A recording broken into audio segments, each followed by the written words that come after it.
What's up, all you Quantumaniacs? I'm DeQwan Young, and today we present the 10 biggest villains in the NFL right now.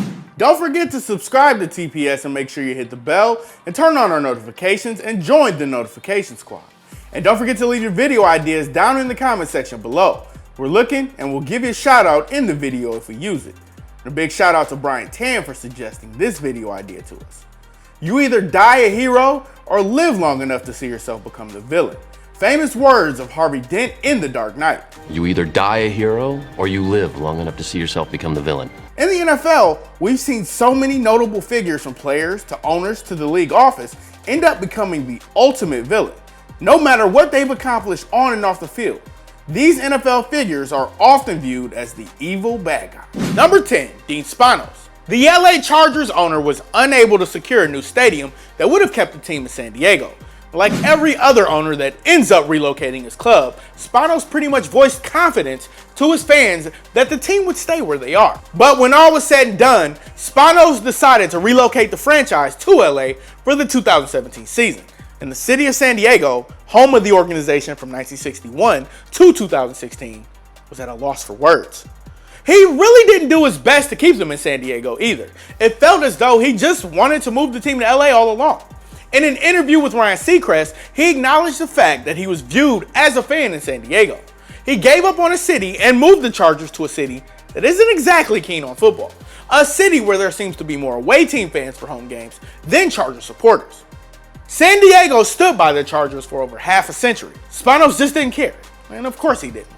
Like it or not, Mr. Spanos, you're a villain in San Diego forever. You're the Lex Luthor to the city and the San Diego fan base. Number 9, Antonio Brown. I mean, we're sure the Baltimore Ravens and Cincinnati Bengals really hated AB while he was with the Steelers. But now, the perennial Pro Bowl wideout is the new number 1 enemy in the Steel City. And you have to think his overall popularity took a hit after his controversial departure from Pittsburgh. Brown was a no-show for Pittsburgh's Week 17 contest in 2018 after getting into an argument with Ben Roethlisberger. He simply didn't show up. He quit on his team and demanded a trade. And the Steelers sent Brown to the Oakland Raiders for 3rd and 5th round picks. Brown was doing great things in Pittsburgh, but he pulled off the good old me-first attitude, which so many great receivers have done in the past. Like Randy Moss, Terrell Owens, those names ring a bell. Brown put himself before the team, and he goes from Super Bowl contender in Pittsburgh to a not at all very good team in Oakland. Alrighty then, as long as he doesn't mind being viewed as a villain for quitting on his team, putting himself first. Number 8, Jerry Jones. The Cowboys owner saw immediate success when he took over in 1989, even though he made a gutsy call to move on from legendary head coach Tom Landry. Jones won over the hearts of Cowboys fans as the team won 3 Super Bowls over a 4-year span in the 90s, and with that, they became a dynasty. But over time, Jones's overall popularity across the NFL has declined. I mean, this guy didn't like head coach Jimmy Johnson, so he basically canned him. But Jones will give clapping guru Jason Garrett a decade on the job? Got it. He didn't win any points when he disregarded the data of CTE either, or when there were leaked photos of him with strippers. Jones doesn't care if you hate him. He doesn't care that the Cowboys went from America's team to the ultimate definition of mediocre. And it's hard for fans to support an owner that doesn't care about winning. He only wants their money, and they keep on giving it to the number 8 villain on our list. Number 7, Odell Beckham Jr. OBJ is a world-class talent, but the man has brought a lot of hatred upon himself. And this is all because of his fiery temper and some overly emotional moments on the field. Beckham might be in the Hall of Fame someday, but many fans and opposing players view him as the bad guy. Remember that ongoing beef he had with Josh Norman during a 2015 game? Threats, penalties, punches, suspensions. It was quite nasty, all right. And don't forget the time Beckham slammed his helmet against the kicking net and all the other meltdowns he's had on the sideline. It's always good to show some emotion, and OBJ just wants to win.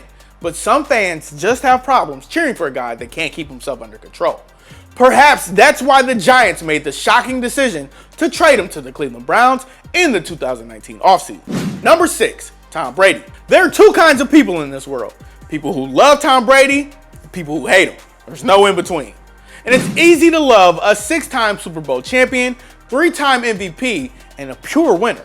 But success brings on jealousy and hatred. And while some guys like Aaron Rodgers and Drew Brees are impossible to hate, TB12 is so easy to dislike for millions of football fans. I mean, He is the franchise face on perhaps the most despised team in all of North American sports.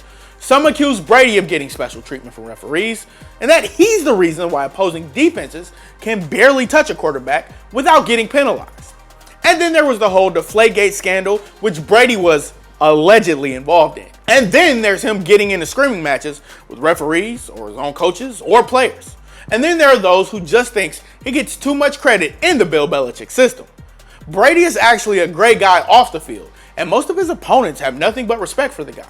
But don't bother telling that to many Patriots fans who view him as the leader of the evil NFL empire.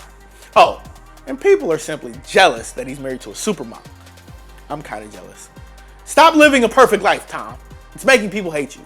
Number 5, Kareem Hunt. The workhorse running back had an epic rookie year for the Kansas City Chiefs, and he was piecing together a remarkable sophomore year.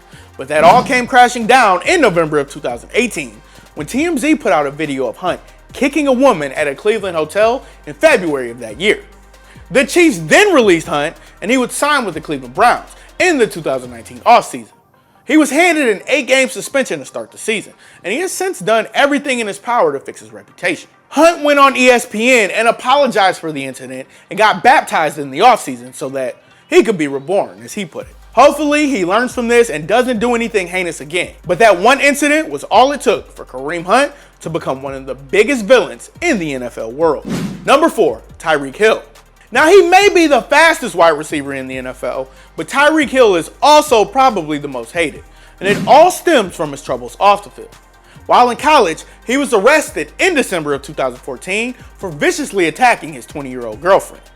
The report was downright terrifying, full of disturbing details of the incident. He was dismissed from the Oklahoma State football team and would enroll at West Alabama. The arrest hurt his draft stock in 2016, and he didn't go until the 5th round to the Kansas City Chiefs. He kept it clean and excelled in his first 3 seasons in the NFL.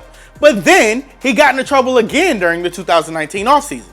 His 3-year-old son suffered a broken arm, but the DA couldn't press charges because they didn't have enough evidence to determine who could have caused the injury. A disturbing audio recording was leaked of Hill's fiance telling him that his son was terrified of his father. Hill told his fiance she needs to be terrified of him too. It's been a disturbing series of off-the-field incidents for Hill, and many NFL fans and pundits called for the Chiefs to cut him. But this is the NFL we're talking about. You all know that Hill is going to keep playing, and for the rest of his career, he'll be labeled as a major villain. And it's impossible to think that he'll be able to repair his self-image. Number 3, Dan Snyder. There may not be a worse and more selfish owner in professional sports than Dan Snyder of the Washington Redskins. The team has been quite terrible since he took over in 1999, and the man just does anything he can to make himself more disliked among the Washington football fan base. He temporarily banned signs at Redskins home games during the 2009 season. He stayed loyal to a front office that has made mistake after mistake after mistake for over a decade. He cycled through so many coaches, yet he remains loyal to Jay Gruden, who doesn't have a lot of success on his resume. Snyder has also made arrogant and selfish remarks in regards to keeping the Redskins team name. He doesn't seem to care about a decline in TV ratings, and ticket sales often ignore the fact that fans are getting tired of his antics. Remember when Snyder and the Redskins ruined the promising career of RG3 by showing zero regard for his knee injury? Oh, and by the way, a 72-year-old season ticket holder by the name of Pat Hill was struggling financially and asked the Redskins to push back the 10-year contract he signed. They said no and sued her because, billions of dollars isn't enough for Dan Snyder.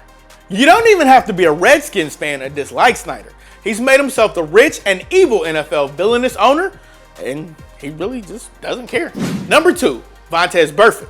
Having watched Burfict play all these years, it's quite evident that he's taken pleasure in trying to injure players on purpose. Burfict has racked up the fines and suspensions throughout his football career, and this dates back to his college days at Arizona State. In a 2013 game, Burfict hit Green Bay Packers tight end Ryan Taylor in the groin area.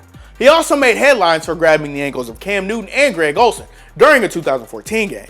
It seriously looked like he was trying to twist and break him on purpose. Burfict also committed a dirty headshot to Antonio Brown during a 2015 wildcard game. That set up an easy game-winning field goal for the Steelers, as his selfish and reckless play cost the Bengals their first playoff win since 1990.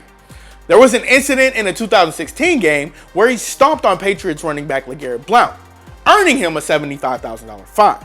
He's also been suspended for violating the league's performance-enhancing drug policy as well. It's impossible to keep track of Burfict's entire list of dirty plays, suspensions, and fines, the amount of injuries he's caused, and the ones he's tried to cause make Burfict the biggest villain among all NFL players.